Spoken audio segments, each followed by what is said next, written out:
We are here chatting with Lincoln Size, the CEO of the Cancer Council SA. Lincoln, we're here at the wonderful Cancer Council Lodge. This place is so important for so many people. Oh, it is, Will. So every day 28 South Australians will be diagnosed with cancer, and we're projecting that by 2040 1.9 million Australians will have a cancer story. We know here in South Australia that because of the disparities between country and rural, the prognosis or a positive prognosis of a cancer diagnosis is diminished when you're living in regional South Australia. So what we do here at Cancer Council is provide lodge accommodation for those people that need to travel from the country to Adelaide and give them the best chance of treatment and to reduce that distress of a cancer diagnosis. That's the key part of it, isn't it? Reducing the distress, the pressure, not knowing what to do next. That's what can happen here. Yeah, so here at the lodge, besides just the rooms of accommodation we've got, we have social workers on site. We have free transport to treatment, so when someone comes, they don't have to worry about the anxiety of getting to their appointment, parking, etc. And we provide a dining option if anyone wants to dine in, as well as also the kitchen facilities for someone to be self-directed. So it's all around trying to produce a home away from home environment so that you're not burdened with that additional idea of having to come to Adelaide and think about all the accommodation and how I'm going to get to treatment and everything else. Where to from here, I guess, for the Cancer Council Lodge? That's a big thing going on at the moment, isn't it? So our lodges we've had for a number of years, and they've been functional and good, but they're sort of getting to the end of their life. So what we're doing now is embarking on a significant refurbishment or redevelopment of the site, which is a 5-storey building that's going to bring together the 2 campuses we've got of accommodation and consolidate into one building together with our office. So what it does, it allows us to integrate all of our prevention, support, research into one building, and that give that bump factor, as well as giving greater access for those people that are staying with us as our guests to the facilities that we offer. I guess the process of that, it's a fairly big one, but the benefit of that is really what you think will be very well worth it. What extra help will that give to all of the people who come and stay here, but also everyone who calls up and asks for help, whether they live in Adelaide or the country? Yep.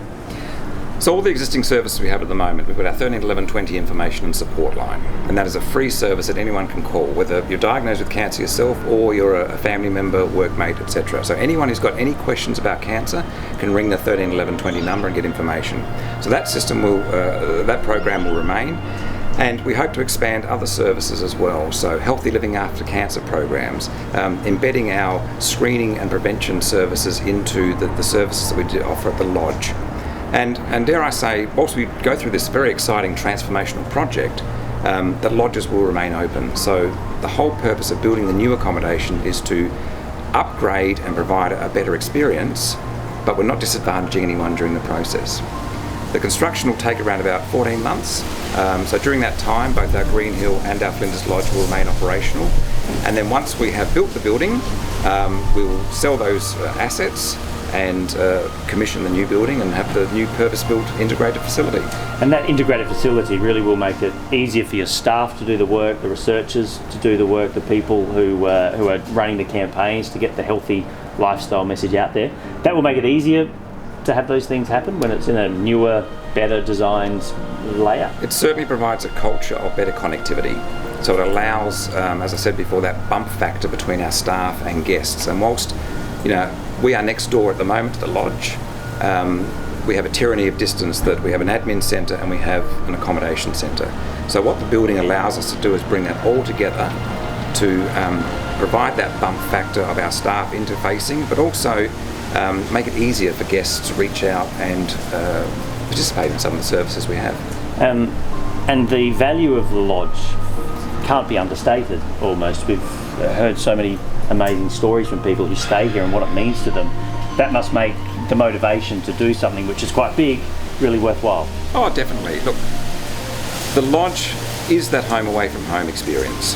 So the on-presence or on-site dining allows someone who's not feeling 100% to have a subsidised meal whilst they're staying here. The kitchen facilities allow people to be self-directed so that they can just go about their own business and do whatever they like.